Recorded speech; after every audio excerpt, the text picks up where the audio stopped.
Greetings, greetings, family. We are live. Sister Shanice in the house for another Wednesday, Wisdom Wednesday, Sister Shanice show. Certainly delighted that you are going to be joining us this evening. As you can see from the image in the back, we have our beloved Ldr Mbandaka in the house, and he's just getting ready backstage.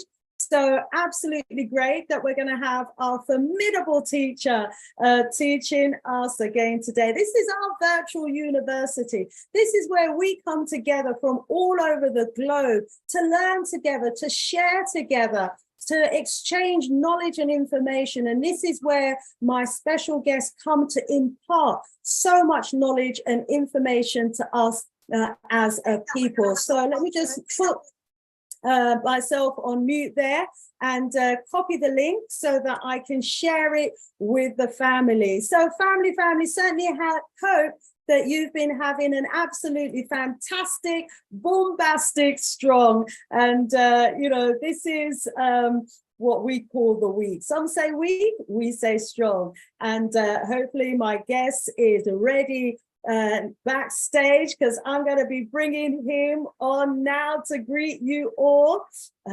Fingers crossed. So I've just clicked that magic button, and he's going to be joining us in the house. For those who don't know me, I'm Sister Shanice, and thank you for joining me on the Sister Shanice show. I'm here every Wednesday, 8 p.m. UK time, live and direct. And this is where you, our wonderful audience, join us from around the world. And thank you so much in advance. We just had our brother Ldr drop out. Hopefully he'll be coming straight back in again as well. And this is where you join us from all around the world. So I'm just going to start posting as well the link.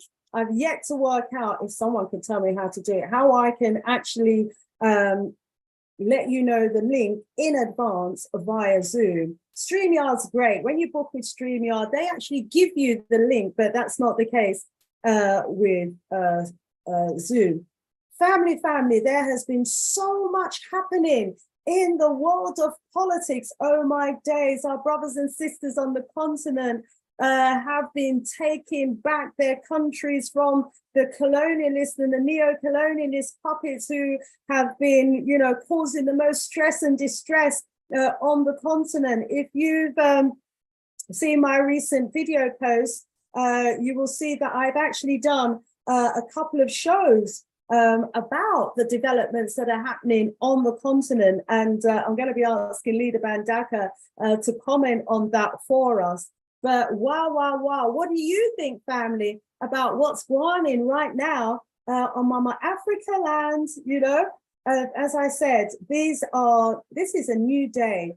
We are actually witnessing and experiencing what the people who would have been around in the late 50s, early 60s were experiencing when our revolutionary freedom fighters were taking back their countries from the colonialists and our former enslavers. There was such high hopes and expectations, wasn't there, that, as a result of the takeover, as a result of, our revolutionary leaders taking back our country, that we were going to have control of our country, and we were going to be able to deliver a whole range of services and improve the standard of living, create jobs and opportunities, and improve the environment. We had such high hopes and expectations, didn't we, back then, as a result of the independence. As we can see, we've got our beloved Ldr Mbandaka back in the house with us. Take yourself off mute. We can see you've got some assistance happening there. Rise up, Tendamwari. Welcome. How are you doing? Tendamwari, I'm richly blessed. I'm giving thanks and praises, my dear sister. It's great to be on Sister Shanice show once again. To God be the glory. Tendamwari. Don't worry. Oh my gosh, I just have to laugh because you guys are always like on skateboards, just skating in on the show on the last second and getting in position to go. Because you're so busy all the time. I know how busy you all are. So I really do thank you so much for taking time out of your busy schedule, to be with us on this show. You know how much we value your contributions. You know how much we value the knowledge, the wisdom and expertise that you bring. And so we are so grateful, so grateful. So how have you been? How has the family been? Oh, my sister, we've been basking in the joys of being an African, notwithstanding the predicament, the global predicament that we find ourselves in as a people. But we have not, it's not lost on us that we are the first people of the first land. We are the sun-kissed people of the land of Mama Africa, and we are therefore chosen by the creator of the universe to be the vicegerents upon the earth, chosen to be the custodians of the conscience of humanity. And we are ready and rearing and willing to stand up to our responsibility upon this earth. We have got to take back the responsibility to be the number one force, the number one ruling force upon this planet, so Ma'at can be restored. Tendai Moari. Tendai Moari, absolutely. Thanks for reminding us of our role and our responsibility, leader. In those opening remarks there, you reminded us that we are the ones who are the custodians, the rightful custodians of the planet. And as I often say on my shows, what that means to us is that, humanity is waiting for us to take back our rightful position. The animal kingdom is waiting on us. There are so many species that have been wiped out of existence, have become extinct because those who are in control are not meant to be in control. Are actually, using the animal kingdom as games and putting them in zoos, and so the animal kingdom is waiting on us. The marine life is waiting on us. They're dredging off, all of the fishes from the bottom of the sea as if there's no tomorrow. The insect world is waiting on us. They're setting fires to the forests, and fires like no one's business. It's killing the insects. And, this planet needs us to be in our rightful position. So agree with you. Can I just add to your list, my sister, of patient ones or patient entities in the universe awaiting the rise of the African? Can I suggest that the unborn are awaiting our rise so we can protect their future? May I also suggest that the entire universe is awaiting the rise of the African, because if the African is not in his and her position, rightful position in the universe, then the universe will be out of kilter as it is presently. So we have to restore, again, as I say, Ma'at, the way of truth, justice, righteousness, harmony, balance, reciprocity, and ultimately order, divine order. Tendai Moari. Tendai Moari, absolutely. Oh, wow. So family in the chat, as you come through the door and you're hearing, our role and our responsibility, not just for today, but for the future as well. It makes, it kind of compounds our responsibility, really. And so we've got to prepare for today, the tomorrow that we want. And because we believe as well that we are a people who come back, a people who never die, our spirit might leave when we take our last breath, but we come back at some point in the future. So we've got to prepare today for when we return, huh? Absolutely, my sister. Absolutely. Yeah, absolutely. Responsibility is responsibility. And we have been put here upon this earth as the first people, and we have been given the richest expanse of land on the planet, and that was designed for a divine purpose. We have to reestablish and rediscover our divine essence of being and our divine purpose of being, and fulfill that purpose. Tendai Moari. Tendai Moari. Ashe, Ashe. I've sent out a few Asheo. notices there. Asheo. Let's go over to the chat. Are you okay there? You good? Yes, yes, I'm good, my sister. Oh, wonderful, wonderful. So going over to the chat, let's welcome some of those who we have in the house. Brother Yushi is in the house. He done me a track. Hey, let's go. Whoa, whoa, whoa. And me talking on it. Rise up, brother Yoshi. Good to have you in your house. Sister Katrina, rise up, rise up. Brother Kimani's in the house. Wow. Natural Mystic, welcome, welcome. And yeah, you said you're happy to see Africa standing up to colonialism. We all are. But very importantly, we need to be mindful of our history, and we need to ensure that history doesn't repeat itself. It wasn't, too long back with, that we had the numerous revolutionary freedom fighters who are where some of those countries are today, taking back their country. So we've got to make sure that they are clear about the past, that they, are going to be learning from it, protecting themselves, make sure they've got their security forces in place. Really, really important. Katrina, yes, it's long overdue indeed. Agree with you. Rise up, Sister Vanna, in the house from Phenomenal Black Women. Good to have you in the house. Good to have you, Brother Kwame Aboje, in the house as well. Bigging up everybody. Icon Bay's in the house, one of my co-pilots on the Big G Galaxy Alpha Week, one of our co-pilots, because of course Ldr Mbandaka is also a pilot on the Big G Galaxy Alpha Week, the only de-brainwashing station. Beloved, I wonder if you would just remind our viewers when your shows are, and the essence of what your shows on that station is all about. I'll happily do so. We have a program, the Al-Qaeda Revivalist Movement has a program on Galaxy Radio every Kujichagulia evening, that is to say what most of us know as Monday evening. We say Kujichagulia evening, naming the days of the week from the Unguza Saba rather than European gods and goddesses. And so every Kujichagulia evening from 7 p.m. to 10 p.m., we are blessed to be broadcasting under the title Africa Speaks with Al-Kebalan on Galaxy Radio, the only de-brainwashing station. And we simply intend, brothers and sisters, to bring enlightenment to our people. We address a range of issues, current affairs affecting African people globally or domestically in this godforsaken land that we find ourselves in.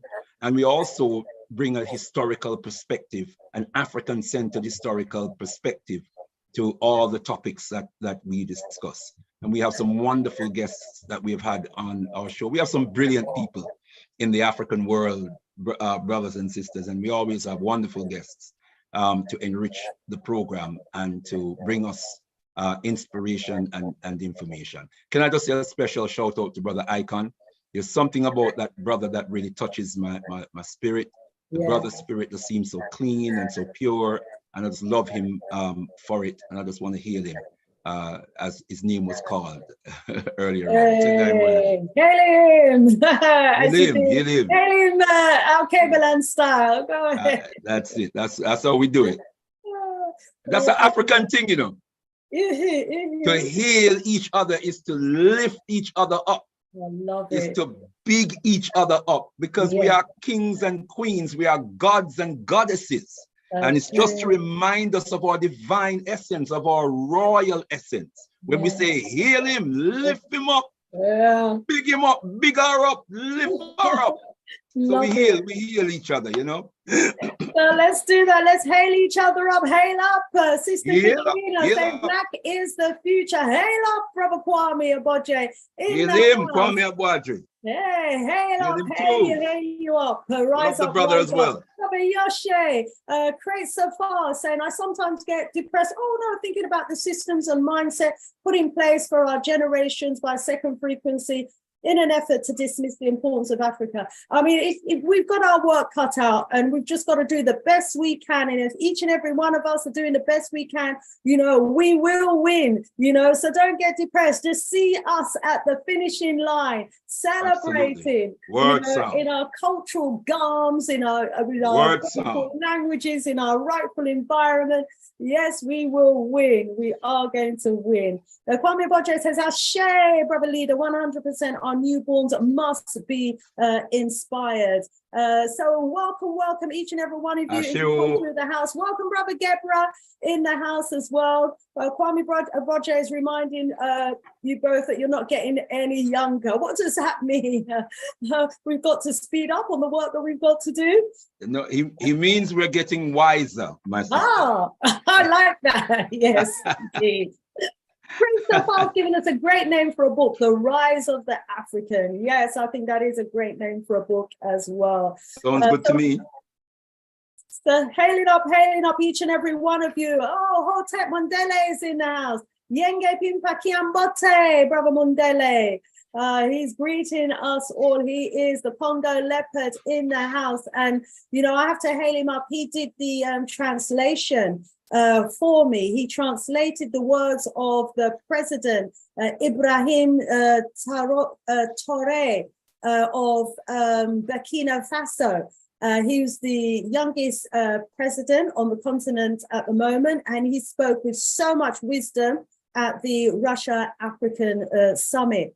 And, that video, oh my gosh, was so loved by all. It's had over 18,000 views and still rising. So rise up to our translator in the house, Brother Mundele. And I've also done another video, and that one went out yesterday. And in that video, we was actually talking about the threat from ECOWAS directed at Niger. And I'm sure you are aware, beloved, that Niger has recently, undertaken a coup. The army officials there have taken back their country from the French. The people in the country have burnt down the French embassy, and ECOWAS are threatening to the coup leaders to reinstate, saying if they don't reinstate the former president, that they could take military action, and are also talking about imposing sanctions. What do you think about the position of ECOWAS on this? And what are your thoughts on the coup situation in Niger? Are coups the new way of ridding African countries of colonialists and neo-colonialist puppets? Coups used to be a way of regime change, and it was usually orchestrated by, the powers that be that had interest in the resources on the land. But now things seem to be a little different.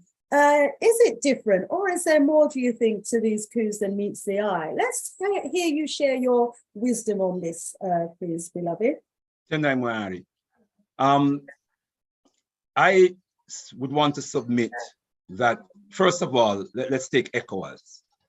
In my humble opinion, ECOWAS is an extension of a neo-colonial construct named Nigeria, which is an outpost for American imperialism, American imperial militarism. And ECOWAS is used, therefore, to advance the agenda using Nigeria as the Muslim in the West, in West Africa, to carry out the bidding or the instructions, the orders of the American government or the British government. That's my simple analysis, crass though it may sound, of ECOWAS. I have no confidence. I am quite clear it is a neo-colonial institution. Just like the neo-colonial constructs that we call nations in Africa today. That said, the coup in Niger presently is very, very complicated. There are two sources of operation. One, the level of the people. The people are en masse rising up against French imperialism, as they are rising up against the neo-colonial construct called Niger, which has operated under the control of the American government and the French government working in tandem. Now, in terms of the coup, on the other level, and these are the people who are rising up for better living conditions. They're rising up for better human conditions in their nation. And they are challenging the neo-colonial system. But is the army the answer? For us to examine that, we have to be aware that the military force of Niger has also been under the control of the American government via the CIA in tandem with the French government. The French and the Americans work together. Now, let me say this. There is a former British diplomat by the name of Craig Murray, who some years ago did an interview where he stated that the overwhelming majority of coups, I believe if I remember correctly, he said over 90% of coups that take place in Africa are orchestrated by external imperialist forces. So we always have to be on our P's and Q's. We always have to question who is behind the coups. Add to that the fact that the head of AFRICOM, General Michael Langley, was interrogated in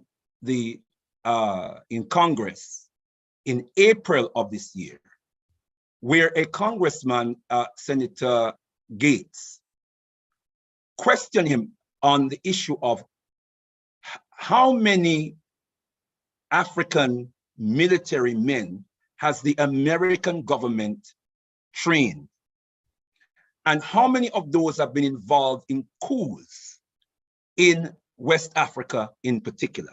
And he faffed about and beat around the bush, but it transpired in the final analysis that an extensive amount of, it was estimated about at least 50,000 military men were trained by the American government under the auspices of AFRICOM. The American government has funded Niger's army for a very long time now. The president who was toppled, yes, was a puppet of the West, the so-called West, but so was his presidential guard. They were also puppets of the West. If he is America's key man in West Africa, or one of the key men in West Africa, his defense force, his personal military defense force, is going to be under the control of the American government, as the Niger army has been under the control of the American government and been funded by the American government. Now, we can go to Democracy Now!, which is a media news program, where it has been reported that the majority of coups that have taken place in West Africa are coups that have been orchestrated by military forces or armies that are under the control of the American government. So that is what makes the whole Niger situation very, very tricky. At the level of the people, we have a legitimate uprising taking place, a legitimate resistance against Western imperialism, Euro-American imperialism, particularly against the French presence in Niger, but also against the neo-colonial system that the people are rising up against. Then the army steps in. We cannot assume that the objective of the army is commensurate with the objective of the people who are demanding that their legitimate rights, that their informed will is met by a representative government of the people. We don't have that in Niger. And I do not believe that the army is going to provide that for the people of Niger. The American government is in control of the Niger army, and the Niger army and the presidential guard who toppled President Bazoum are working together. Tendai Mwari. I can't hear you, sis. There we go. You're doing a me now. Isn't it just? It's rubbing off. Tendai Mwari, beloved, thank you very much for your analysis on that.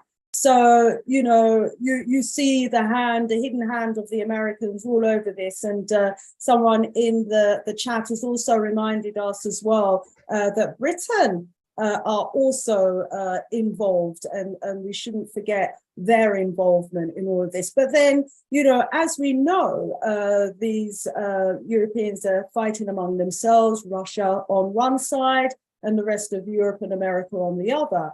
And we do have Niger, the military that have taken over Niger, reaching out to Russia for arms and military training and support, with the backing of Mali, Guinea, and which is the other one, and one other country that's also recently had a coup. They're reaching out.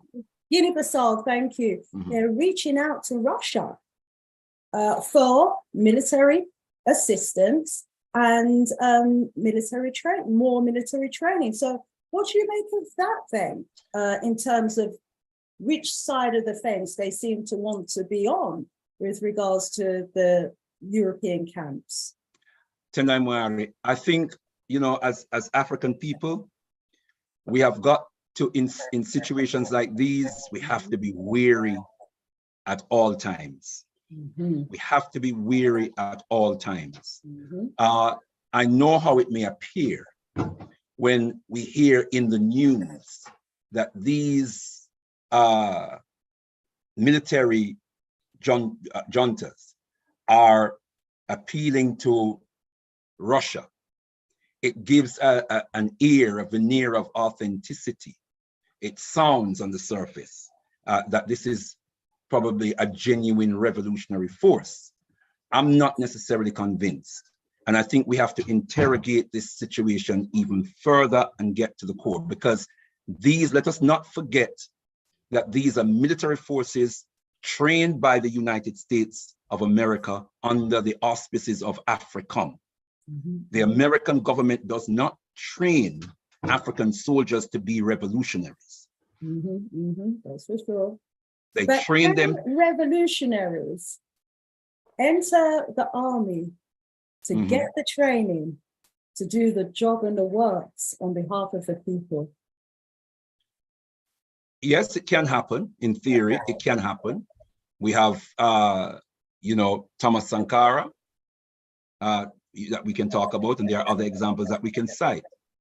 But it's very, very rare. It is the exception rather than the rule. And I'm just saying. Idi Amin, I think, was one as well, wasn't he? He was trained by them. Well, he was there, man, and he turned. Yes, he did turn against them. Yes. So this is a space that we're certainly going to have to watch very closely. As you said, there may very well be other dynamics at play, and so there may be more than meets the eye. We have to err on the side of caution, is what I'm saying. Absolutely. And we have to look at the background to these armies. If they turn out to be revolutionary forces, we will know in good time. Mm-hmm. We will know in good time. The other question I have in mind, or not this, let me bring the concern first. One of the concerns I do have is that with Russia, one thing they do kind of specialize in is producing huge amounts of military war machinery, arms, tanks, helicopters, all this sort of thing. You know, they have more ammunition. I mean, they invest huge sums of money in military arms. And of course, during times of peace, there's no use for the military arsenal that they've accumulated. And so what really concerns me is when we've got groups like the Wagner Group, which is, the Russian mercenary arm, and then all of these other groups that have been created by the US and their partners, fighting each other on African soil, and then our governments asking for more military arms to fight these so-called terrorists on the continent. What we absolutely do not want is a return to the days of the Cold War, a return to the days where there's full-scale wars happening on the continent, with one side seemingly fighting on behalf of Russia and the other side of us fighting on behalf of France or any other European nation. So that is a major, major concern. Do you foresee, something like that, God forbid, potentially happening on the continent? And if so, what can we do to ensure, from here on in the diaspora, in terms of our soundings and vibrations, what can we do to try and avert something like that from happening? I think we need to enlighten and enwisen ourselves on this whole issue of terrorism and the war on terror and what that really is about. If we go back to 9/11, for example, and the so-called bombing of the Twin Towers, where two airplanes flew into either Twin Towers, flown by novices who didn't know how to fly an airplane, but they flew two airplanes, not one, but two, with geometric precision into the Twin Towers, which these two massive colossus, within an hour and a half to 2 hours, the entire masonry and metal, over 100,000 tons on each towers, pulverized to dust the masonry, and the metal melted, turned molten metal. And we are left to believe that all of this was made possible through jet engine fuel, which is scientifically impossible. So we know that that whole thing was a hoax. When you have experts like an organization called Architects and Engineers for 911 Truth, which is an organization of now thousands, I don't know how many thousands now, the last time I checked it was over 3,000 experts who have got together because of their concern that what the government is telling their people and the world makes no scientific sense. And they are saying that from their observation, that is those two buildings were brought down. And by the way, let us remember building 7, which no plane had hit. A third building which collapsed on that day. A smaller building, 47 floors high. But a third building, a colossus in its own right. All 3 buildings pulverized to dust, and the metal, the hundreds of thousands of tons of metal in these 3 buildings melted. And they are saying that the only way that this can happen is by controlled demolition. You have to have the right kind of explosives that are expertly set to create that kind of devastation to such a colossal building that is built, by the way, to resist multiple airplane impacts, not one, but multiple airplane impacts. Remember Grenfell, a little insignificant sized building compared to the Twin Towers and Building 7. And that burned for 48 hours. And it's still standing. Still standing. I rest my case, my sister. So everything that comes after that has to be questioned. I could go into 7/7, I could go into the so-called killing of drummer Ldr Rigby, and there are massive inconsistencies with what the government of Britain have put out to the public as the official explanation of what happened on those 2 fateful days.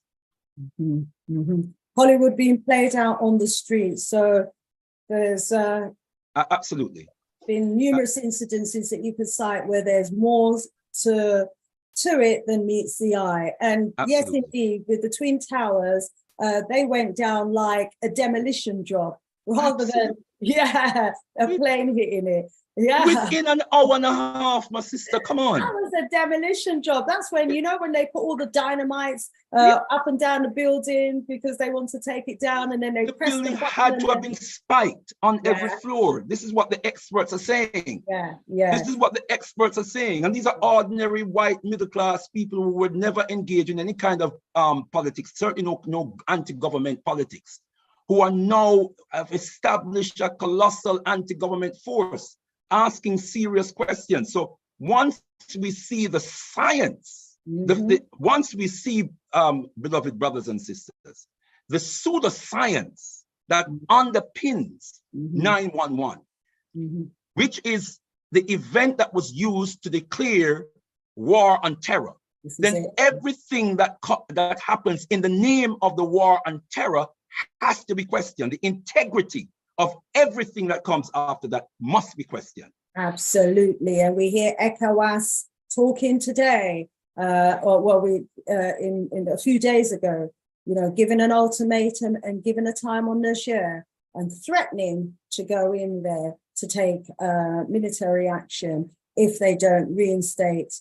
the president. So, you know, with that sort of backdrop, we have to wonder, you know, was it deliberately orchestrated to justify, you know, military forces going in? We see that happening in Haiti right now, which is a topic that I do want to turn a lot of attention to, because, you know, we have African governments, the Kenyan African government sending in troops into Haiti right now. You know, they go in under the auspices that they're providing security support, but what Haiti really needs is doctors, engineers, scientists. They need, you know, an army to go in there to help with their development and reconstruction, not just to be pointing guns in the faces of the people, whilst the colonizers continue to loot the country.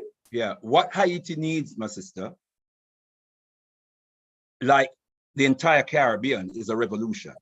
Like the entire African continent is a revolution. And there is the potential for revolution in Haiti, probably more than anywhere else in the African world.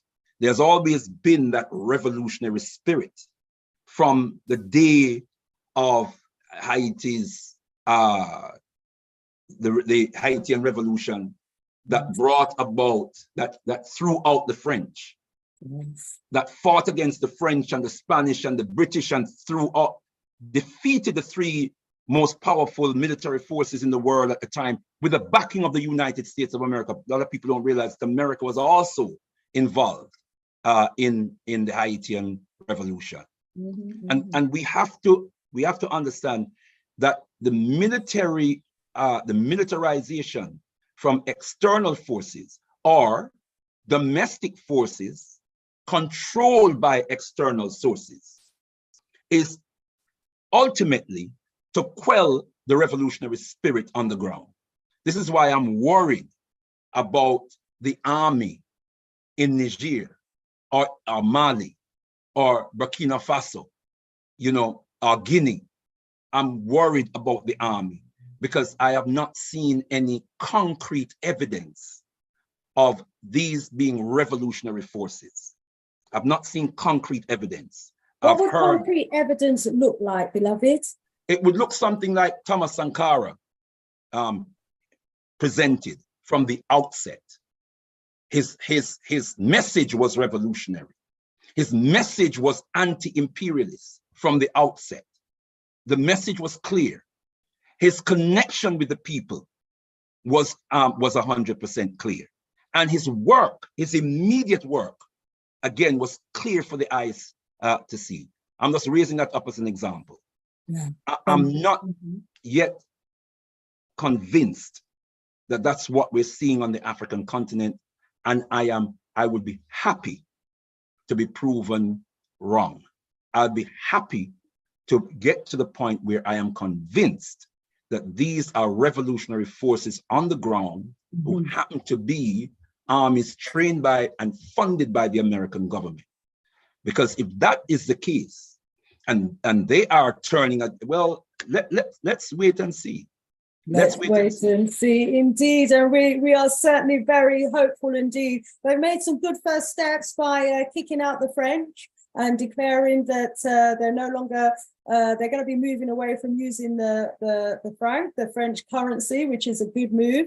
The embassy's gone in Niger. The people have dealt with that. So they're telling them to take their people out their country.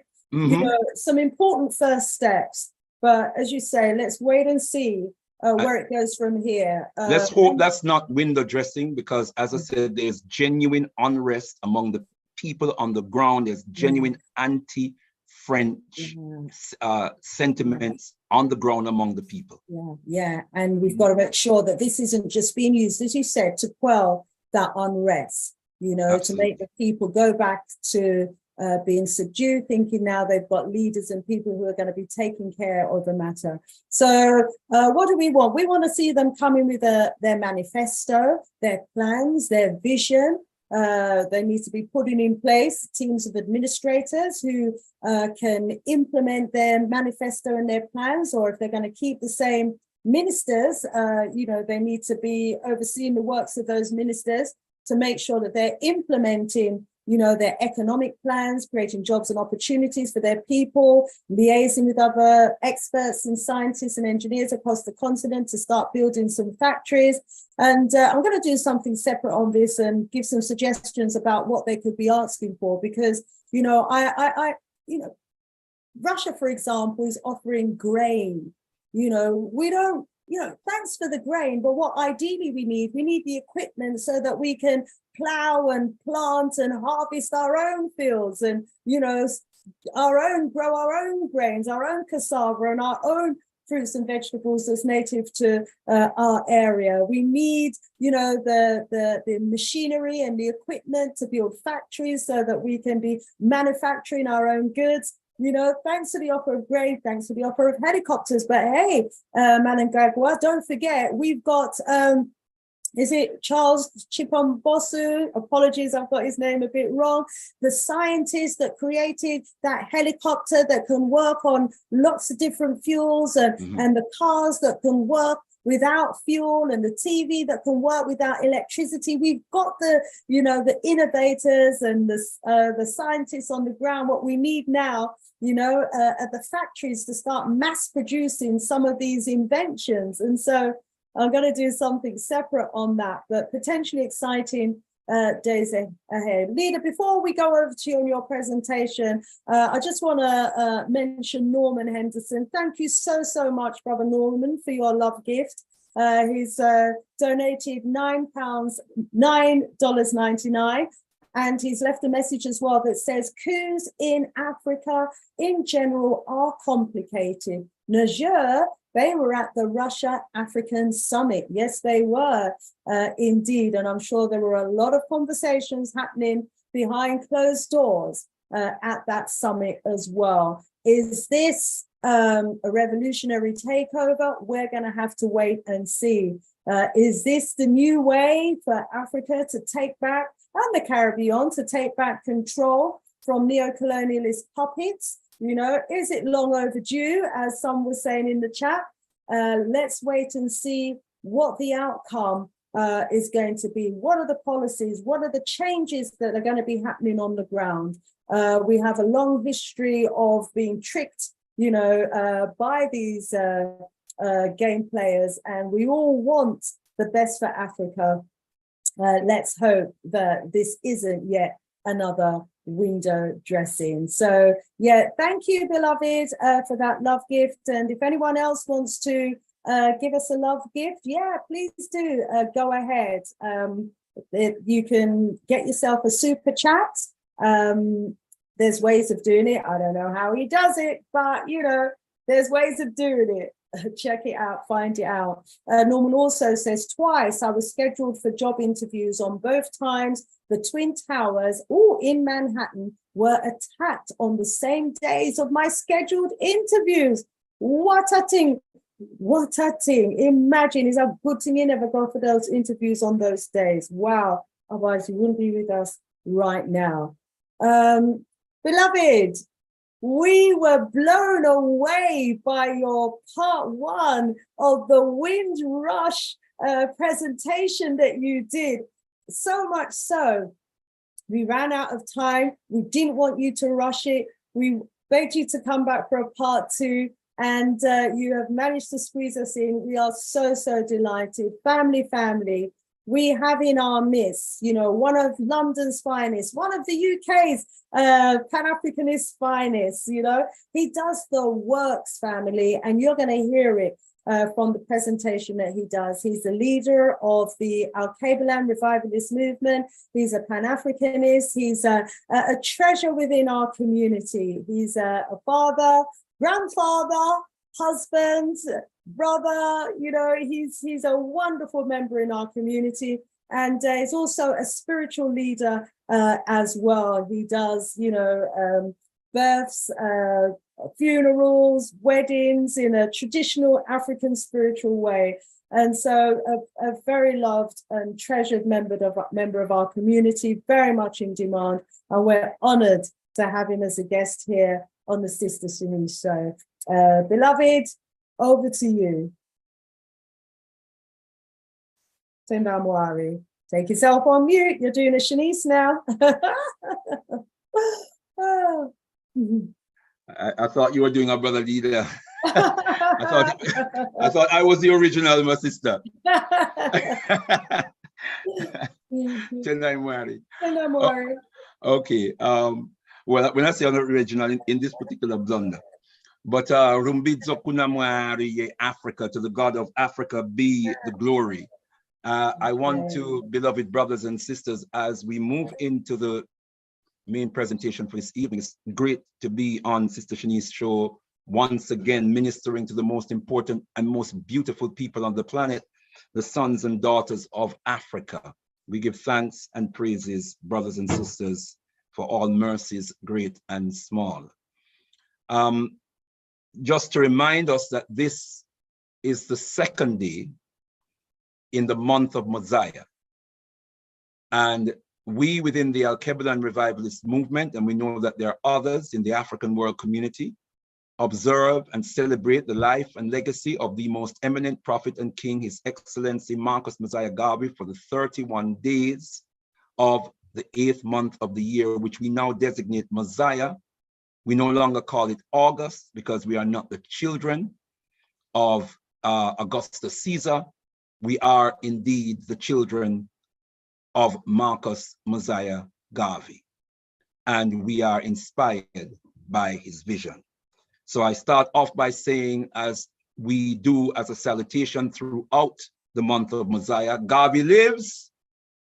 Mosiah lives. Mosiah lives. Mosiah lives. And we repeat that every time we meet. We repeat it to punctuate the power of the word, to open and close speech for the 31 days of this month, so that everyone knows that the indomitable spirit of the most eminent prophet and king, His Excellency Marcus Mosiah Garvey, the man who gave us the black print for our liberation, lives on. Tendamwari, you've just gone on mute. Yeah. Okay. Yes.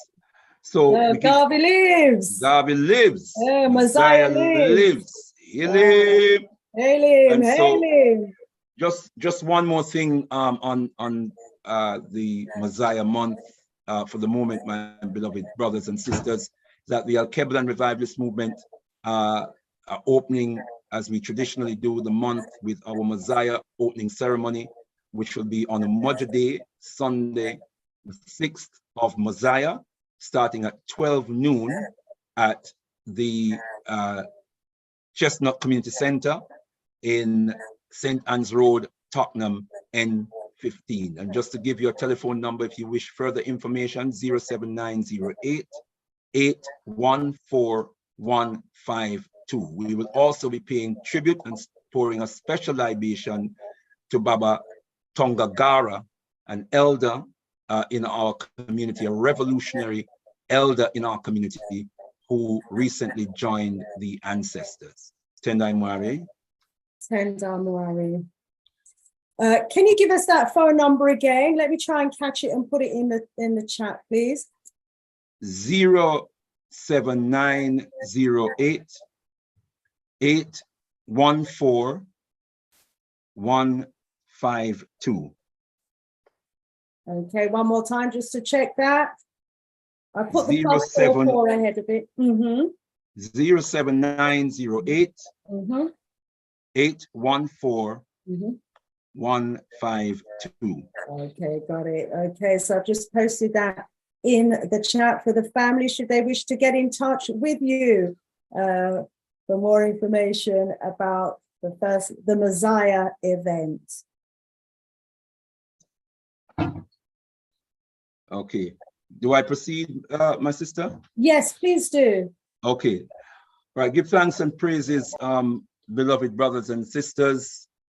As we know, the topic of our discussion this evening is Windrush at 75, cause for celebration or reparations. Is this a cause?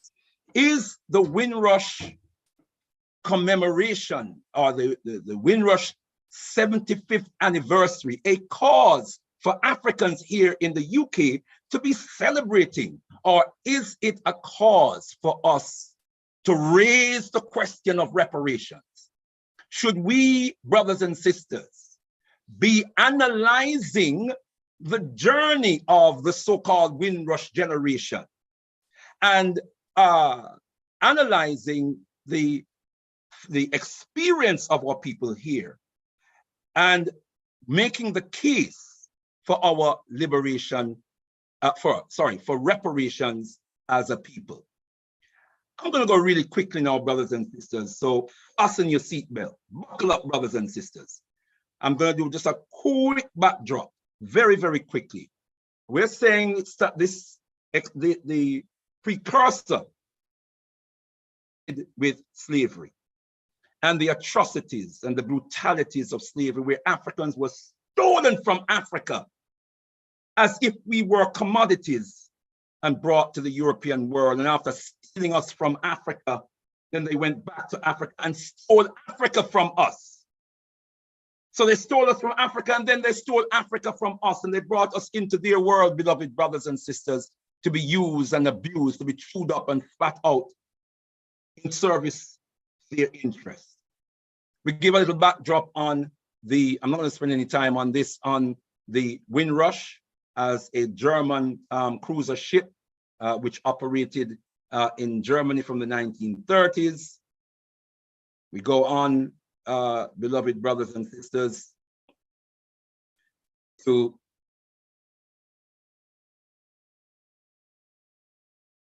the 1948 British Nationality Act. Just remember that in 1948, there was something called the British Nationality Act that gave citizenship to all people who were citizens of a British colony.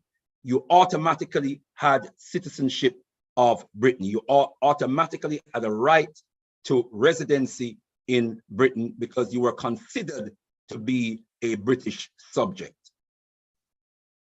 In 1948, we know that the Empire Windrush landed at Tilbury Dock in Essex, and nearly 500 Africans from the Caribbean disembarked from that ship, beloved brothers and sisters. And that was the first wave of the so-called Windrush generation. This is just a recap, brothers and sisters, especially for those who may have missed part one. Many were former servicemen. Others just wanted to see from that first ship what Britain looked like. Others came with some kind of vision and some kind of plan. Moving quickly on, fasten your seatbelts, brothers and sisters. The experience when they came was a culture shock, beloved brothers and sisters, racist, hostile treatment by ignorant British citizens who taunted and used some of the most vicious racist epithets to insult our people. When we looked for houses, there was signs like no, room for rent, no blacks, no dogs, etc. Room for rent, the N-word need not apply. 1958, it culminated, this vicious racist treatment culminated in the Notting Hill riots, race riots, they call them, and Nottingham. It happened in Notting Hill and Nottingham, where our people were resisting the attacks that were waged against our homes, against our bodies. People had to walk in groups on the streets. They had something, these vicious racists had something called N-word bashing, nigger bashing, to use the word, and they just did it for fun. And they had the backing and support of the police. And then we had this great woman named Claudia Jones in 1958, who started the West Indian Gazette as the first newspaper that we started in this country, coming out of the Caribbean, that wave from the so-called Windrush Generation. And that motto is very important. People with a voice, people without a voice are as lambs to the slaughter. That was her words, and that was the reason why she started the West Indian Gazette. Think about the value of Sister Shanice's show. Think about the value of Galaxy Radio to our people, giving us a voice. And then in 1959, Claudia Jones started the first UK-based Caribbean carnival with the motto, "A people's culture is, in fact, it's a people's art," she said. So that was my error. A people's art is the genesis of their, incorrectly spelled there, their freedom. Moving swiftly on, 1959, this young man, 32 years young, just walking the street, coming back from hospital, he injured his finger at work and was murdered, was stabbed to death by these vicious racist thugs who felt that they had the right to exercise the power of life and death over an African person simply because they're white. And then in 1962, we saw the first Commonwealth Immigrants Act, which imposed strict and stringent laws on the entrance or the entry of people, especially from the Caribbean and Africa, coming into Britain. 1963, we had the Bristol bus boycott, protesting against the Bristol omnibus service, which refused to employ African and Asian bus crew. And just note those names, they are important names: Roy Hackett, Paul Stevenson, Owen Henry, Audley Evans, Prince Brown, Guy Bailey, all were involved, beloved brothers and sisters, in organizing this boycott as part of the West Indian Development Council, founded by Roy Hackett. He was really the moving force. He was a Garveyite, and he was really the moving force. Paul Stevenson, the mouthpiece. He's a person that's been given credit, but the real credit should go to Roy Hackett. 1964, Martin Luther King visited the UK, brought inspiration to the civil rights movement, which was a fledgling movement here in the UK. He met with, amongst others, William Pitt, who founded and encouraged him to start an organization which was founded and called the Campaign Against Racial Discrimination. The 8th of November, 1965. I trust you're seeing the images okay, Sister Shanice? Yes, yeah. We are. Yes, we are. 1965 Race Relations Act, the first Race Relations Act, which outlawed discrimination on the grounds of color, race, or ethnic origin. Moving swiftly on, further on, brothers and sisters, 1968 was the second Race Relations Act, which made it illegal to refuse housing, employment, and in public services, refuse housing, employment, or public services to a person or on grounds of color, ethnicity, or national origin. 1969, our poor brother David Olawale was viciously murdered after being tortured for a protracted period of time by some evil police officers. And our beloved brother, they even stomped on him, they urinated on him, they spat on him, because the brother had a mental illness which was precipitated by a blow to the head from a truncheon hit by a police officer who raided a nightclub that he was there having some fun at. So in 1969, the killing of David Olawale is important. 1959, we had our first, and these are very important part of our history, beloved brothers and sisters. Yvonne Connolly had to be, these are the first two female head teachers, primary head teachers in this country. And both of them, in recapping their experience, talked about the racism they suffered. In the case of Yvonne Connolly, she had to have bodyguards to go into school. Just imagine that as head teacher. And Beryl Gilroy took her children out of school, educated them at home before she went back into the education system to teach, and subsequently became a head teacher. When she saw the racism in the schools, she decided that no, she's not going to expose her children to that. 1970, the Mangrove Trial. This is a landmark case in the history of the African presence here in the UK, beloved brothers and sisters, where the police constantly attacked this restaurant that was founded by a brilliant brother named Frank Critchlow, and they constantly attacked it. So they're looking for drugs, never did find any drugs, but continued to accuse our brother of slinging drugs and hiding drugs on the premises. And eventually there was a demonstration. People came out on the street, over 150 people, maybe 200 people came out on the streets.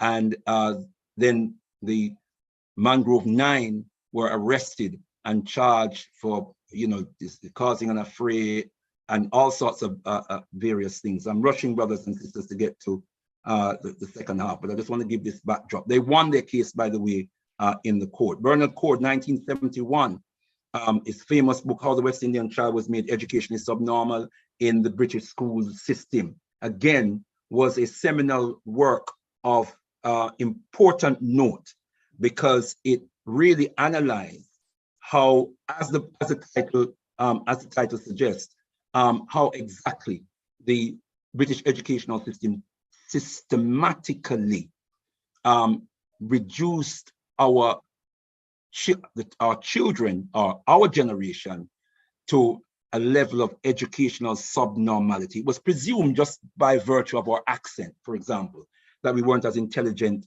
as white children because we spoke with a Caribbean accent, or we spoke with a motherland African accent. 1972, we had the Stockwell six brothers who were falsely accused by the police and arrested, charged, convicted, imprisoned, and it took years, 40 odd years, before they were exonerated. We also have the Oval 4. The story is very, very similar, brothers and sisters, very, very similar to the Stockwell 6. Moving swiftly on. Just brothers just going about their business at the tube station, Stockwell, Oval, respectively, and being accused and arrested and beaten up by the police who falsely accused them of all sorts. Mosiah 1976, so-called August 1976, Notting Hill Carnival was the first unrest that we had at Notting Hill Carnival. Massive uprising at Notting Hill Carnival because the police came out in numbers to create problems that year. The year before, there was a few hundred of them. There was no trouble. 1976, they turned up over 3,000 strong. And, you know, according to eyewitnesses, they were goading African people for a fight.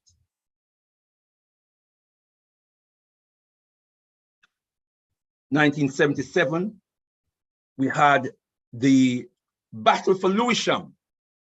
500 members of the National Front attempted to march from New Cross to Lewisham. Now, this is on the back of a history of bombings, feces being thrown through the letterboxes of residents in the area, residents in the area being put upon by white racists, being chased and beaten up by white racists, and now they want to march through Lewisham.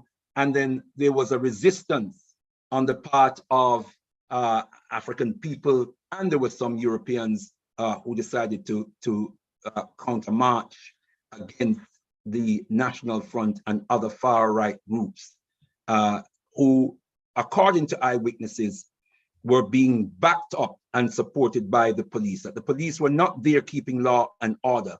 They were emphatically there supporting the white racist thugs. And I'm worried. 1980, we had St. Paul's, brothers and sisters, the uprising in Bristol at the Black and White Cafe. This uprising occurred against a backdrop of increasing racial tension and poor housing, police harassment, and alienation of Black youth in the area. 1981, we had the awful atrocity of the New Cross massacre at 439 New Cross Road. Beloved brothers and sisters, 13 of our young people between the ages of 15 and 22, or was it 14 and 22, died, and another 14th one, 2 years later, died as a result of his mental afflictions. He jumped through the window of a high-rise building to his death, brothers and sisters. This was followed by the New Cross Massacre Action Committee organizing a Black People's Day of Action on March the 2nd, where 25,000 people, 25,000 African people from around Britain, brothers and sisters, came out on that day and marched from Fordham Park in Lewisham to Hyde Park, beloved brothers and sisters. Just to emphasize that the monarch, the Prime Minister of the day, Margaret Thatcher, neither of them observed protocol by writing to the families and expressing their condolence, recognizing that this tragedy had hit families at a party in the community. The Thatcher government then subsequently launched in April 1981 Operation Swamp, identifying intensifying the police harassment and brutality. Now remember, the African community was just traumatized by the New Cross massacre. This hit the entire African community. Some of us would have memories of it, yeah? Because African people now are worried about, if we have a party, is someone going to come and throw a firebomb through our windows? The African community is traumatized, and the response of the British government is Operation Swamp 81, intensifying harassment and brutality against particularly our young people. Racial uprising, we know, exploded across the country in these various cities and towns, beloved brothers and sisters, resulting in the Scarman Report in November of 1981, which refused to accept that the British institutions were institutionally racist, but reported that there were problems with racial disadvantage and racial discrimination in inner cities. And that inner city decline was also a big problem, and he warned of the need for urgent action and said that the disease threatening the very survival of society is ineradicable unless something is done.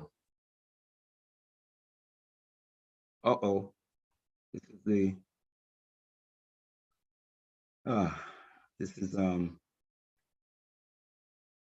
this is incorrect. Oh yeah. This is incorrect. This there's a mix up here. Anyway, this is Tony Connor. But the name that should be here is Carlton Duncan. Carlton Duncan, the first secondary school head teacher in 1982 in a Birmingham school, and he said, my own personal situation, as much as anyone else, was bedeviled by the burden of racism, and he said that racism affected every day of his life in this country, including when he was a head teacher in school and out of school. This is Tony O'Connor. He was a head teacher, the first African head teacher in 1967 of a primary school. So there's a mix up there, beloved brothers and sisters. This is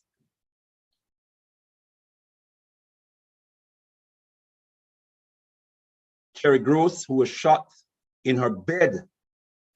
Police came in, shot her in front of her son, wounded her, crippled her for the rest of her life, beloved brothers and sisters.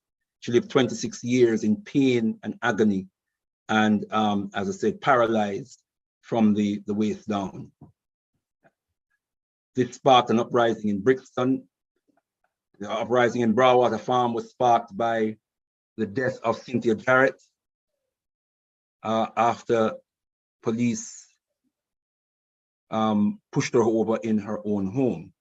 Then we come to Stephen Lawrence, brothers and sisters. Stephen Lawrence, who we know was murdered. 18-year-old Stephen Lawrence was murdered while waiting for the bus in Eltham. And he was murdered by 5 thugs. Now think about it for a moment, beloved brothers and sisters. Stephen Lawrence and Wayne Brooks standing at the bus stop. There's Wayne with Stephen Lawrence's father. They're standing at the bus stop, and 5 young white thugs, now we know it's 6,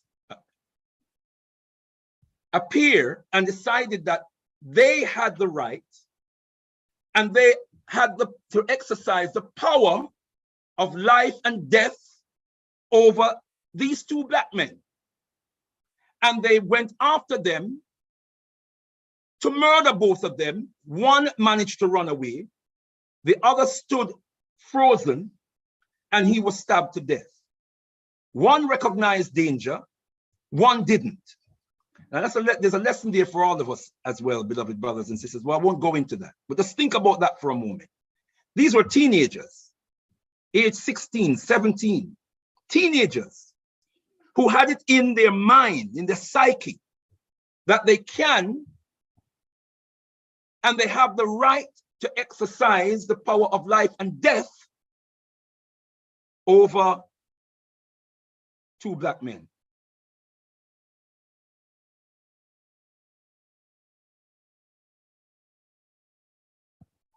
Dwayne Brooks, brothers and sisters, we know that the police botched the case. The investigation, beloved brothers and sisters, was corrupted.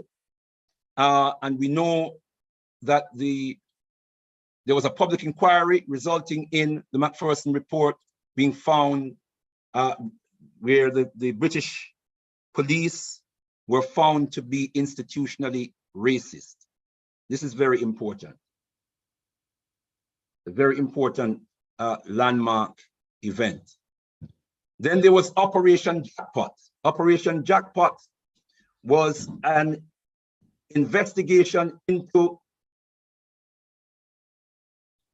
the Stoke Newington police, whose officers were found to be dealing in drugs, theft, and perverting the course of justice. This was a massive case in 1993, beloved brothers and sisters, and they were using young Black men in our community to carry out their dirty deeds. This is what we have to remember. These young Black men were unleashed on our community, and this was around about the same time when, between 1993 and 1994, two men who were actually imprisoned in Jamaica for multiple crimes, including murder, multiple murders and drugs, Eaton Green and Delroy Denton. I must confess that I had intended, brothers and sisters, to have the information up there about these two, but it's not there. But however, beloved brothers and sisters, the two men were arrested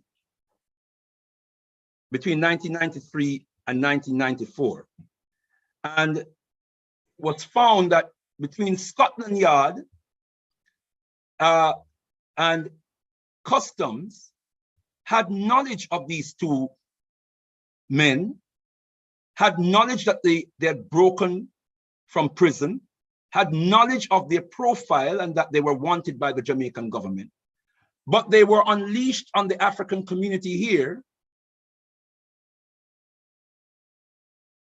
and carried out drug crimes, gangsterism, acts of murder in the African community. They were a part and parcel of the yardist culture that we used to hear about in the 1990s, that started the proliferation of guns and drug and gang crimes in the African community. Note, beloved brothers and sisters, Eaton Green and Delroy Denton, do the research on these two, and you will find that that inquiries were done wherein Scotland Yard, as the headquarters for the Metropolitan Police, was implicated in the unleashing of these two men and others in the African community who carried out heinous crimes and were at the core of at the foundation of the proliferation of gun, drugs, and gang crimes that we saw proliferating throughout the 1990s and still in some quarters, some areas in African communities still presents a problem today.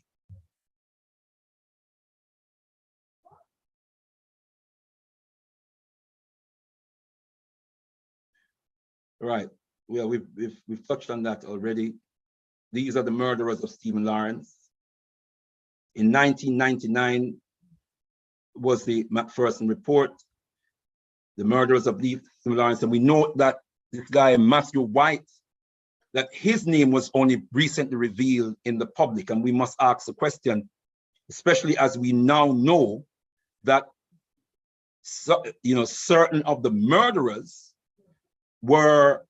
had their parents or their fathers had connections with the police. And we have to ask the question, this guy Matthew White, why was he protected by the system? Why are we only now hearing his name?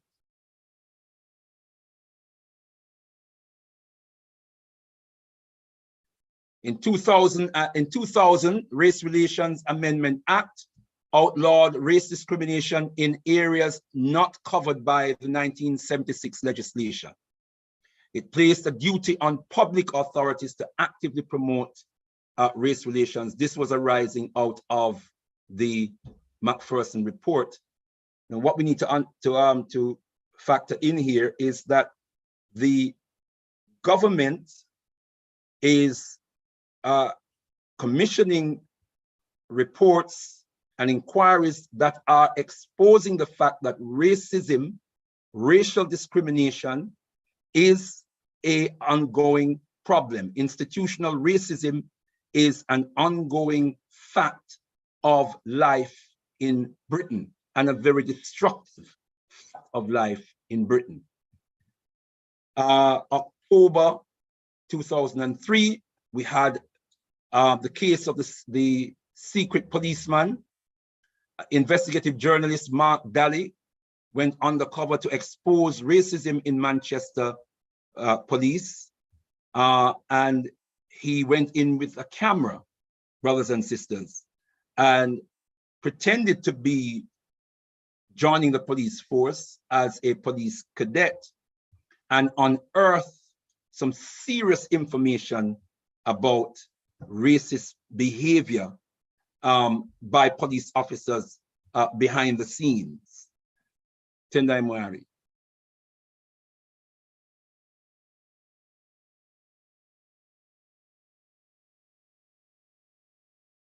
One officer stated that Stephen Lawrence deserved it. In other words, deserved to be murdered brutally as he did. That came out in the documentary. His parents were sponges. This is a police officer who's going out on the streets to police the community, beloved brothers and sisters. And the murderers deserve diplomatic immunity. These are police officers speaking, beloved brothers and sisters. And David Blunkett had to come out and condemn the behavior of certain police officers.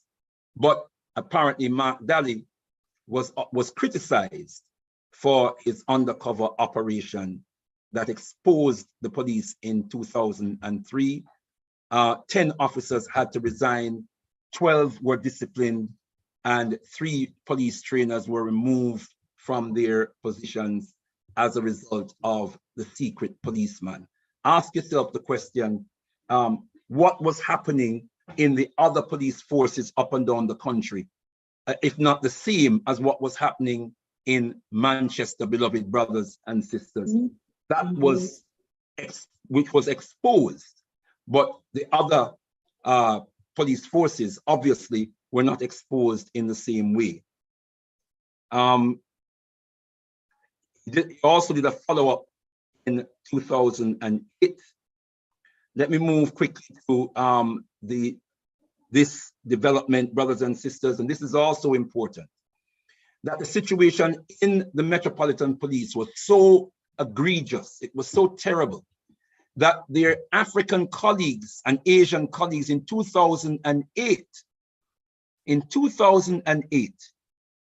protested and launched a recruitment boycott of the police services. So the Metropolitan Black Police Association in 2008 publicly urged Black and Asian people not to join the police force because of the level of racism that they were experiencing behind the scenes in the police force. These are Black police officers now.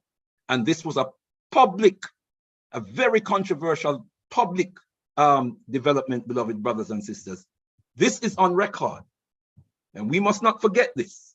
When people are debating about whether the police are racist and what have you, just remember, Black police officers, this is not just the citizenry, the people on the street now, they might want to believe or not believe. These are police officers who are working with their white racist colleagues. And it was so bad, the experience was so bad, that in 2008, they launched a recruitment boycott drive of the service, publicly urging Black and Asian people not to join the police force.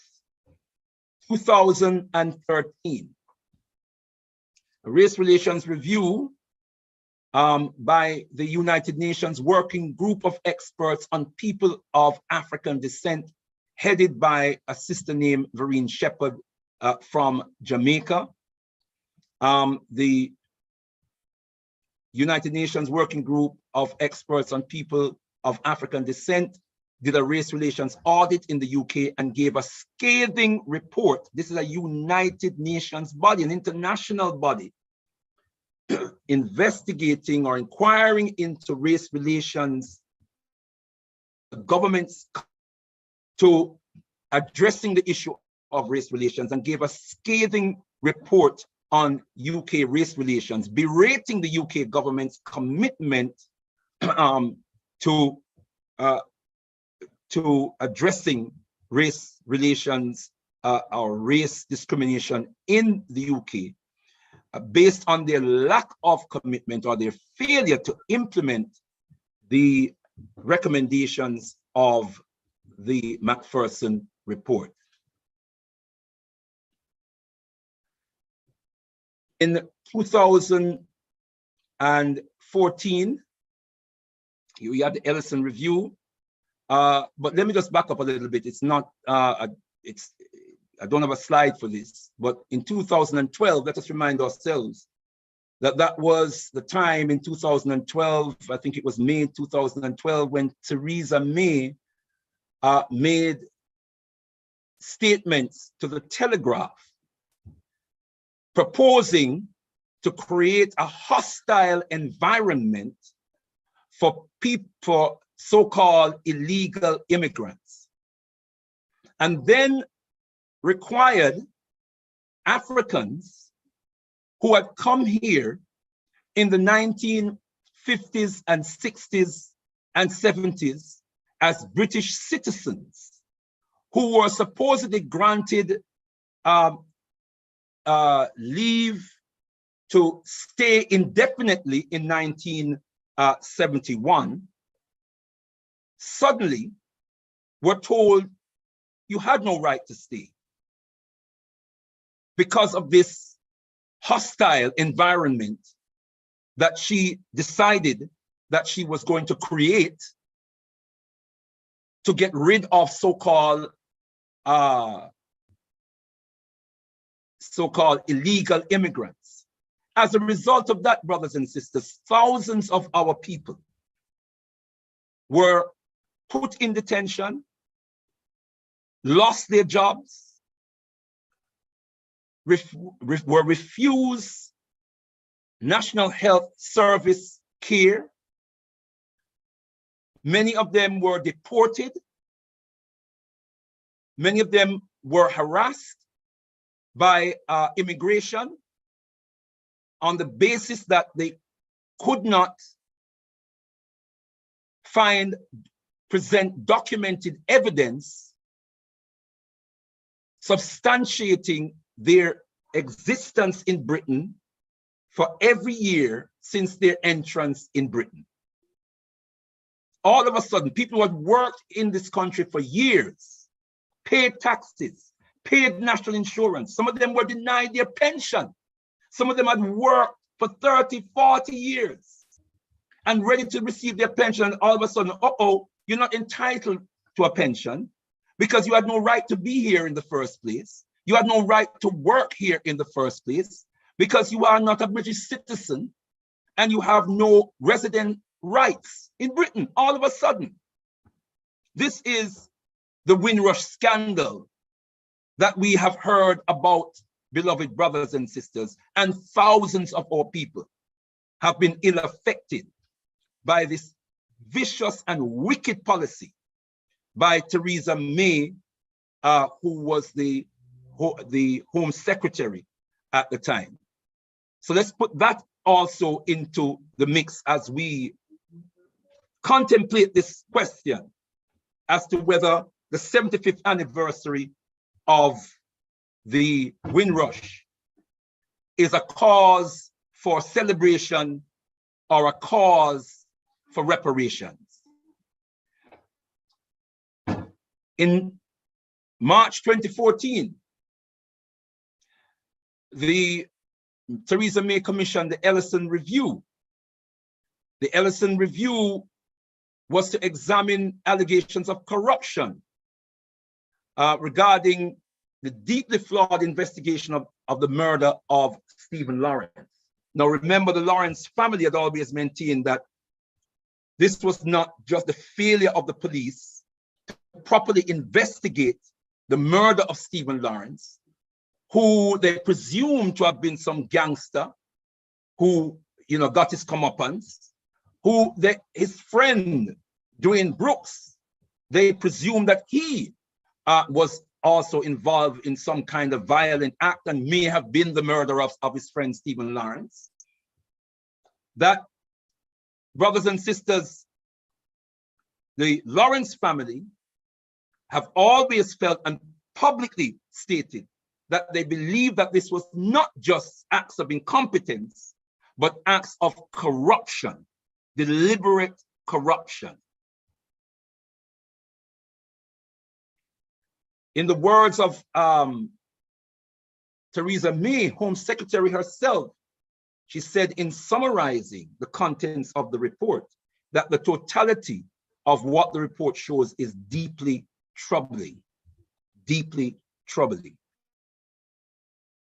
September 2017, the Lamy Review, commissioned by David Cameron, who was the Prime Minister at the time, Theresa May as Home Secretary, on the discrimination within the police and criminal justice system.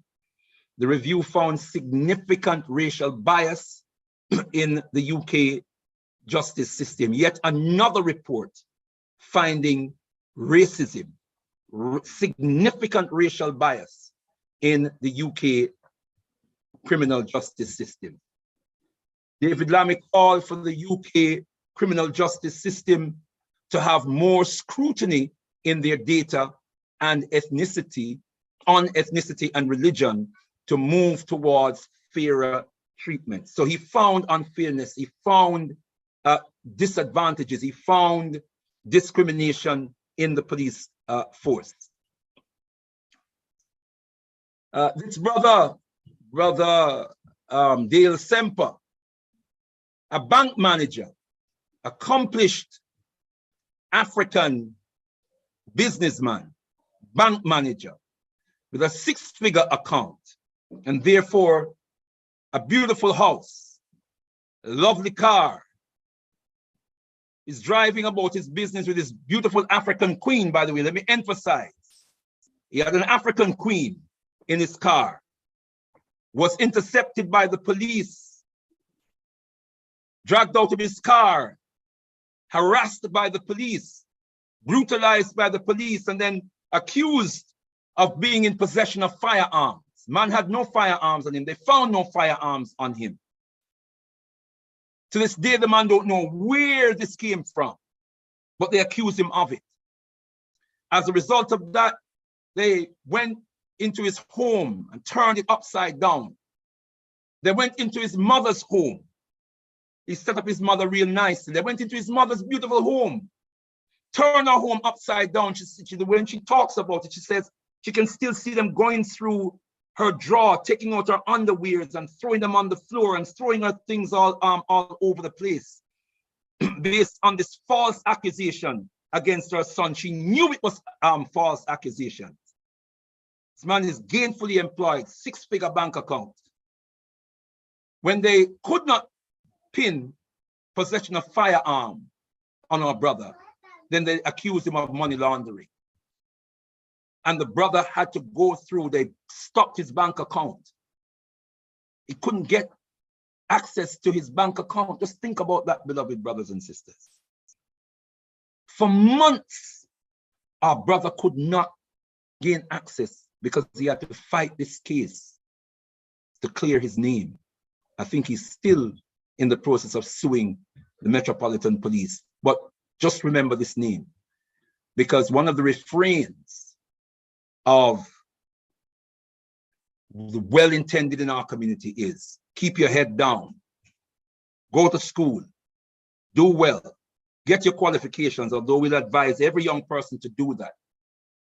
But the presumption that when you do that, all will be well is a false presumption, because that's what this brother did. He was not a revolutionary. He was not a nationalist Pan-Africanist. He was just an ordinary African brother going about his business, happened to be successful bank manager, doing well financially, having no cause to rob or steal, and yet he was treated like a common thief. He was treated like he was accused of being a gunman. Man never see a gun or hold a gun in his life. Tendai Mwari. Dale Stemper, brothers and sisters. Look him up. And we all know about the Baroness Louise Casey report after the Sarah Everard murder, which found the Metropolitan Police institutionally racist, misogynistic, and homophobic. In her report, beloved brothers and sisters, she found that the Black community was over-policed and under-protected. Over-policed and under-protected. It was a scathing report on institutional racism in the police force. Yet another report, another scathing report with all of this institutional racism in the police force. How does that translate on the streets? It translates in harassment. It translates in brutality. It translates in African people being strip searched in police cells. We are disproportionately strip searched. It translates into disproportionate stop and search on the streets. It translates, beloved brothers and sisters, into our young people being frustrated on the streets, being fearful on the streets, can't go about their lawful business because they are racially profiled by these racist police officers. Tendai Mwari. Then we had Dame Rachel de Souza's report on strip searching. And this came about as a result of I call her Princess Q. The media calls her Child Q. Princess Q, 15-year-old girl, comes to school. Teacher presumes that she smelled cannabis on her. What does she do? She reports it to the police and invite the police to come into the school to search the girl in a room where there are no appropriate adults present. She was left to the mercy of the police, and even though she was menstruating, they stripped her naked and searched every orifice of her body, including her most private parts, while she was menstruating. Think about the indignity of that. She had to bend over and cough. How many times? Think about the indignity of that, beloved brothers and sisters. This is what our young princess was subjected to. I want us to hold that for a moment. 15 years old. She suffered mentally as a result of that. She started harming herself as a result of that, beloved brothers and sisters. And some reports suggest even that she's suicidal. I want to back up to 2001. I intended to just highlight. In 2001, a 10-year-old boy. Well, let me come back to that in a moment. Let's just go through the Souza. We're going to wrap up soon, beloved brothers and sisters. Police strip search more than 2,800 children in 4 years. As young as 8. Nearly a quarter aged between 10 and 15. More than a third of those strip search were of African origin. Beloved brothers and sisters, think about that. Our children as young as 10, 8 years old, being strip searched, oftentimes without an appropriate adult present, sometimes reportedly in public. This is what the report shows. Not following the appropriate protocols for strip searching a child. These are children. This is a formal investigation and report to the government, commissioned by the government, beloved brothers and sisters. That's telling us that even our babies are being attacked by its paramilitary force on the ground, the police. What are they trying to do to our babies? What are they trying to do to our children? And in the overwhelming majority of these cases, there is no justification for the searches. Nothing of significance is found, but the damage is done to our babies, our 10-year-olds and our 15-year-olds and our 8-year-olds. And we must ask ourselves, are we doing enough to protect our children from this vicious and evil system? 2001, Javon Richardson, look him up. Javon Richardson, 10 years of age, committed suicide in his home. He hung himself in his bathroom. His father came and found him dead in February 2001. Because, brothers and sisters, he was complaining that his class teacher and his head teacher were bullying him.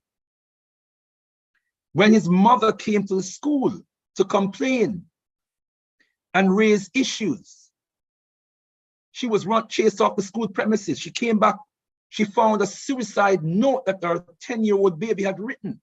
And out of concern, she brought it to the school thinking that they would show some concern that this 10-year-old child wrote a suicide note saying, I can't take anymore. I can't get anything right. I don't want to live. I'm going to kill myself. You know what they did? What the school did? They called the police and frog marched Javon's mother off the school premises in front of the son, and then suspended the child from school for the behavior, for the action of his mother. And that was what toppled him. He hung himself in his bathroom. Have we heard about Raheem Bailey, the 11-year-old boy, 11-year-old African prince who lost a finger, running away from children in school, in a South Wales school? Children are beating him up. He started in the school in September, a new school. And from the outset, he's complaining to his mother, and his mother is raising the issue with the school, and the school is not doing anything about it. And in the school, he's beaten up, stomped on, kicked, and had to run for his life. And in trying to escape, he got caught in a fence and tore his finger off, or broke his finger so badly it had to be amputated. Racism. These are young children in school. Point I'm trying to illustrate, point I'm trying to burn into our psyche is that racism is alive and well and kicking in the hearts and the minds of the majority of the people of this society. And it manifests itself in the institutions, the educational institutions, the legal institutions, the criminal justice institutions, the health institutions, the social services institutions, the science and technological, all of the institutions are riddled with racism. That is the nature of the society in which we live, beloved brothers and sisters. And so, as we conclude this evening, we must ask ourselves, as we ask ourselves a question,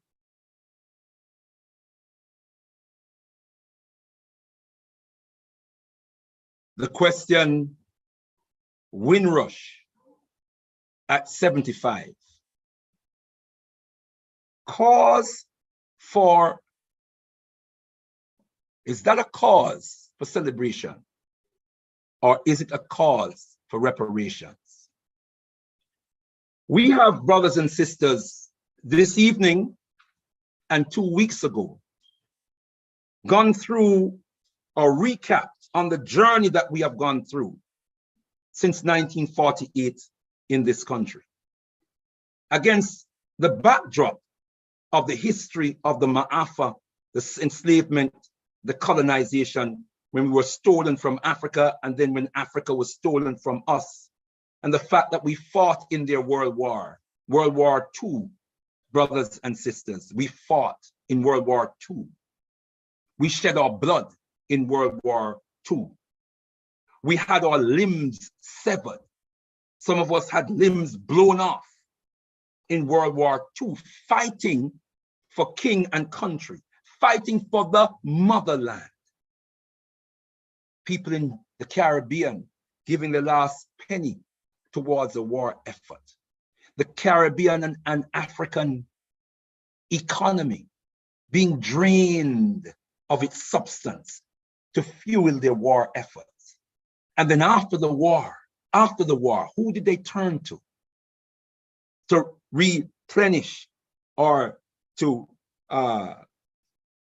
restore their depleted population and to restore their institutions, their health institution, their transport institution, their manufacturing industries, their construction industries? It is us that they turn to. It's our parents that they turn to, who came into this country to help, to rebuild and to restore its public services. Had it not been for us and what we did before the war, what they stole from us before the war and during the war, and shedding our blood in the war, beloved brothers and sisters, and the contributions that we made, they would not have been able to afford a national health service, a welfare state. That was our gift to them, in a manner of speaking. And they've shown no gratitude, none whatsoever, beloved brothers and sisters. This is how they have repaid us. Let us remember Enoch Powell and his Rivers of Blood speech in 1968. Let us remember, what was his name? Peter Griffiths in Smethwick, who ran his campaign, his election campaign, on the slogan, if you want a nigger for a neighbor, vote Labour, and won the election, beloved brothers and sisters. Enoch Powell, Rivers of Blood, that racist Rivers of Blood speech had secured over 80% popularity. Over 80% popularity it secured in the public. And according to reports, it was the basis upon which the conservative government won the 1970 election. This country is racist to the core. And we have suffered, beloved brothers and sisters, mind, body, and soul, from the oppression and the degradation and the exploitation that they have heaped upon us. And now they want to get into some kind of choreography with us and celebrate 75 years of the Windrush, and how, diversity and tolerance and all kind of nonsense. When so many of our people have suffered, so many of our people have died, so many of our people have lost so much, so many of our people have been separated from their loved ones. African families have been torn apart. People are living here for decades, working and paying into the economy, not only by way of tax and by way of Because if your labor is worth £100, if you are paid £100 a week, your labor is worth £1,000. So your labor is putting more into this economy than the money that you're being paid, which you spend in the economy anyway to keep the economy moving. And after decades of that, and paying taxes, and paying national insurance, suddenly you lose your job. Suddenly you lose your right to national insurance, to national health service. Suddenly you lose your right to your pension. Just imagine working all those years, looking forward to your retirement, and suddenly being told you're not entitled to pension because you shouldn't have been here in the first place. I can't fathom this, beloved brothers and sisters. And they come both celebrating. We've got to show them that we have some dignity about ourselves. So, beloved brothers and sisters, that is the case I put before you. And this is just scratching the surface. There's a lot more information where that came from. This was just to highlight a few of the most important landmark events of our journey since the arrival of the so-called Windrush in this country in 1948. We have given our all to this country. And what we have had in return, we'll ask the Lawrence family, ask the Brooks family, ask the families whose parents have been told that they can't get their pension. And by the way, you can't stay in the country, and have been deported, because that has happened. Ask the families whose family members are detained, are put in detention. After years and years of living and working in the country, you find yourself behind bars, having committed no crime. Ask those families. Ask the families of the victims of the New Cross massacre. And remember the 27 injured, some of them serious life-changing injuries. Ask them, what have we had in return? Ask Princess Q. Ask Raphael Bailey, who lost, 11-year-old who lost his finger. We can't ask Javon Richardson anymore, but ask his mother. Ask his father. What have we got in return? Is this cause for celebration, or is this cause for reparation? And I'll finish on this note before I utter the words of Papa Garvey in closing. Let us remember what reparations is about. It is a provision in law that where a people have suffered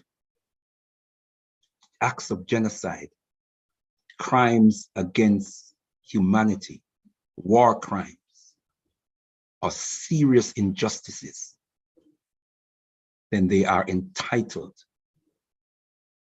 to reparations, that they are entitled to hold those who have subjected them to those atrocities to account.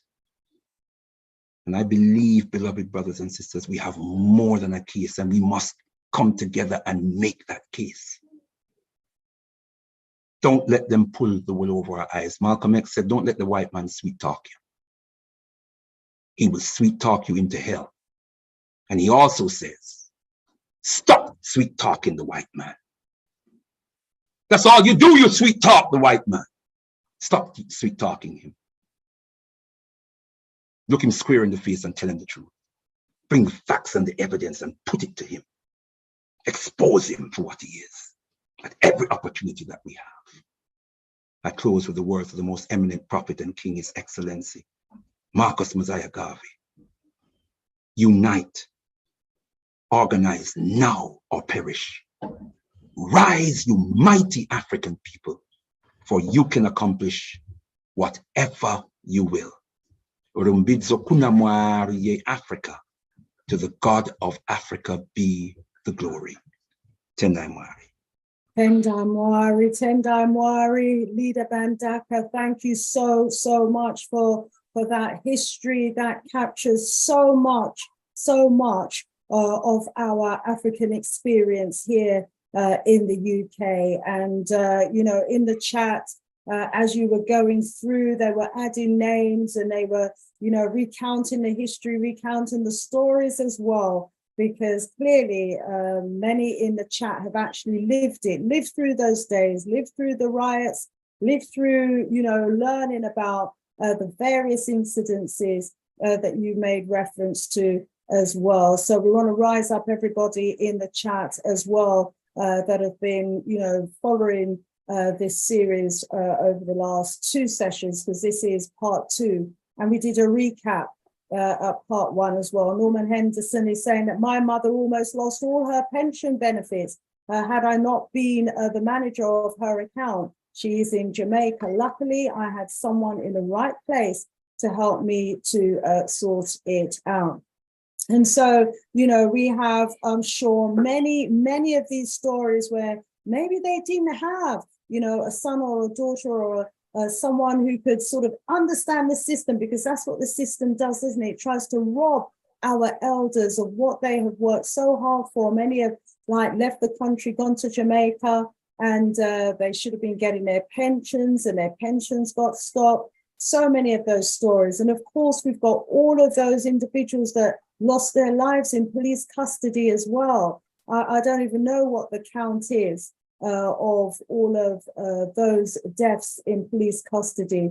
And I'm sure if you was to look at the numbers of our people in the prisons as well, it would be another shocker and evidence as well, on top of all the evidence that you provided for us there of, you know, institutionalized racism at work, because, you know, we've got all the reports, haven't we, that talk about, you know, us as a people more likely to be stopped and served, more likely to be trialed and caught, more likely to be found guilty, more likely to be sentenced, more likely to receive longer sentences for similar incidences when compared to our white counterpart. It goes on and on and on.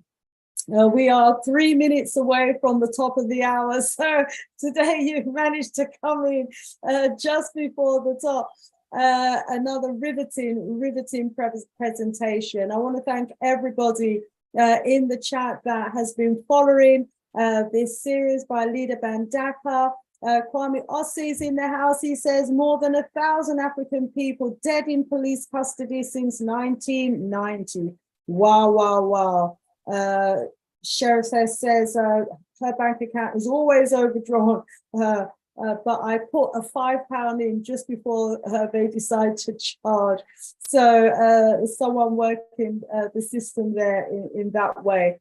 Well, at least I can't charge her for money laundering, my sister. Look on the bright side. At least I can't arrest you for money laundering. Isn't it? For the £5. I wish I had time. I wanted to go back. Oh, there was one name that came up. I think that, you know, that we may have missed from your list, beloved, and that was the case of Smiley culture. Yes. That was mentioned in the chat. There were various other names, but you did cover those names that were in the chat as well. But beloved, yeah, that is another serious case, maybe for another time. I did want to go back to the Yardi culture that they brought to the UK, but unfortunately we don't have the time for that, because in the chat they were saying those of brothers and sisters from America were saying they did exactly the same thing in America. Absolutely. Those from Jamaica were saying they did the exact same, used the exact same strategy in Jamaica as well. You know, absolutely same, they criminalized our communities, destabilized our communities. In fact, what is to say that no, they're not still doing it today? What is it to suggest that it wasn't one of their own plants that didn't shoot our beloved Sasha Johnson in the head? Why no one has been prosecuted for that incident? Well, and it would not be intelligent enough it would not be intelligent for us to make the assumption that those things are not happening still. We have to assume that it is still happening. Yes. And the point made about the United States and Jamaica is absolutely true. Mm. In fact, You know, because of time, yeah, I would welcome the next show. If we were able to have you back again, beloved, to go into the case of Hilton Green and Delroy Wilson, and yeah, also, you know, the fact that Delroy Denton Delroy Denton, thank you very much. and Eton Green, Eton, Eton Green. I don't know what I was hearing. You know, the yardie culture that was brought to the UK, the drugs that was unleashed on the American community, the guns and drugs that was unleashed in Jamaica as well. You know, I really love us to just, for you, you know, beloved, in the way that you do, and only the way that you can do it, just tell us those stories of how they actually criminalized and tarnished the image of our community, and those images that they have created of us still sticks with us today. And family, we're going to be touching on that a bit tomorrow. If I can just quickly announce, beloved, that tomorrow Reverend Shock Matthews has on his show, They Cloned Tyrone. He's invited me as a surprise guest to participate. Not really a surprise, it's a belated guest, but anyway, he's kindly invited me to participate on that show in that discussion. But they're going to be talking about that show, that film, They Cloned Tyrone, and he's also going to come on my channel to do a presentation on that next Friday, the 11th of August. So family, just letting you know that date for your diary. Let me see if I can just quickly bring that up on the screen for you all. They Cloned Tyrone. We're going to be doing a presentation on that for you, family. Next Friday, the 11th of August at 7 p.m. Please do put that in your diary. Dr. Rev Shock, you know, he has his own unique way of actually analyzing these sort of films, and he uses the first through to full frequency analysis to do that. So please do join us for that. And as I said, tomorrow on his show, on his platform, he's got a breakdown as well of They Cloned Tyrone, and he's got a number of special guests who's going to be joining him on that presentation, and I've been invited to join them as well. Hopefully I will get the opportunity to speak on that. I've got so much to say, but I'll probably have to leave that until my show. So please do join us, family, tomorrow. And also put next Friday in your diary. All being well, I will be back here next Wednesday as well with a special guest for you all. My guest is to be confirmed, but if my guest is not confirmed, I will be doing a presentation on the research that I did into the African presence of Ireland, the ancient Africans of Ireland. I'll do that presentation next Wednesday if my guest is unable to confirm. So before we wrap up, I just want to thank you again, Brother Ldr Mbandaka, for that very informative, insightful presentation.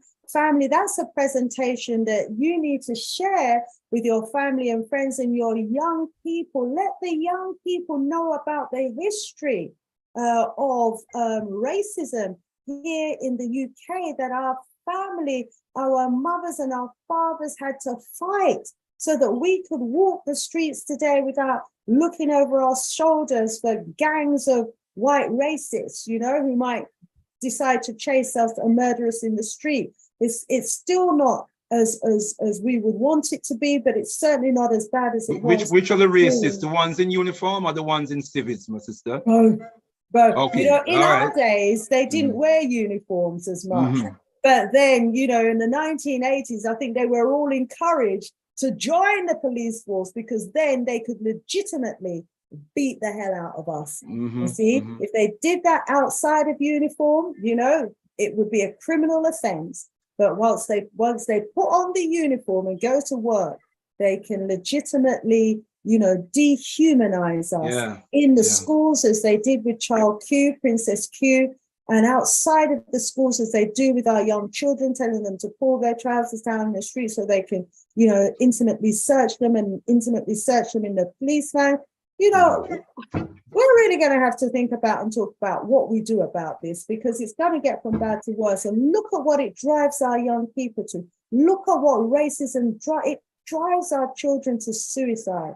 Absolutely. Criminal. 10-year-old. 10 years old. 10-year-old. Taking their own life. Look it up, brothers and sisters. Javon Richardson. Jevan Richardson. Never even heard of the case. Javon Richards. Wow. Richardson. Oh, Lewisham. From a Lewisham school. Lewisham. Yeah. Local. Wow. Yeah, and 2001, February 2001. 2001. And what was the outcome of that? Was the head teacher even fired? No. Lessons must be learned. I don't remember it being a high-profile case. Well, not as high profile as it should have been. You see, and this is what happens. This is why, as a community, when these sorts of wrongs happen within our community, we have to shout about it. We have to protest about it. We have to make noise about it. Otherwise, it gets swept under the carpet. And we forget too quickly. And we forget, because there's another case. Absolutely. That we're up in arms about. And you notice these people never forget. No, it's true. What is important to them, they never forget. They build monuments. They write books. They create institutions or whatever they need, museums, whatever they need to memorize and commemorate what they consider to be important to them, to maintain in the cultural, national psyche of the people. And we have to develop the mechanism to do the same. And this is why those names that I called this evening and 2 weeks ago are names that we should never forget. Names we should all know. Because they represent landmark issues and cases in our history, the history of our presence here. We forget them to our peril. And this is what we have to talk about how we can, what we can do, to monument the names of those people, that you have called, and the others that we need to add. We need to remember them. Maybe we'll have to do an ebook together, leader. And get it documented in an ebook. This has got to happen. I think I'm going to have to make it happen with you. I think I mentioned it about 20 years ago. I remember it well. You've got so many brilliant presentations that you've done. We're going to have to do a project to get them written up. To everyone in the chat that's been following us this evening. Sister Afrijamo, you joined us late, so I didn't get to big you up. Rise yourself up, sister. Yeah, good to know that you're in the house, and she's calling everybody to come home. She's saying the place to be is Mama Africa land. So you've heard the call, family. To everyone that's been commenting in the chat, we thank you so much for your interaction. I think, we're going to have to beg our brother Ldr Mbandaka to come back again so that we can go into the story of the Yardi culture strategy that was used here in the UK, the USA and Jamaica, and to share with us that story. And one of our audience participants said to us that the strategy came out from Scotland Yard. It's running Jamaica now because Scotland Yard are running Jamaica. That's why it's flooded with gas. How many of us have seen these big crates of guns and ammunition that have turned up at the ports of Jamaica? Someone in a position of authority is allowing all of this to come into the country to destabilize it. Absolutely. We can home in on that some more. well over time, but it's time, as always, very, very well spent. Thank you so much again, Ldr Mbandaka. You're always welcome, Sister Shanice, and thank you for what you do for us. And give thanks to all brothers and sisters who listen in and support Sister Shanice's show. Continue to support our beloved sister and give her strength, give her blessing, give her energy. Tendai Mwari. Tendai Mwari. And I want to rise up everybody that I met yesterday at the Reparations March, who said that they log into the shows. To those of you who, introduced yourself to me there and left me all those encouraging remarks, just by saying about the encouragement, you've reminded me. I want to rise you all up, each and every one of you.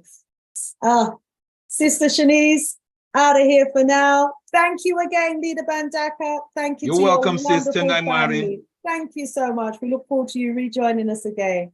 Bye for now.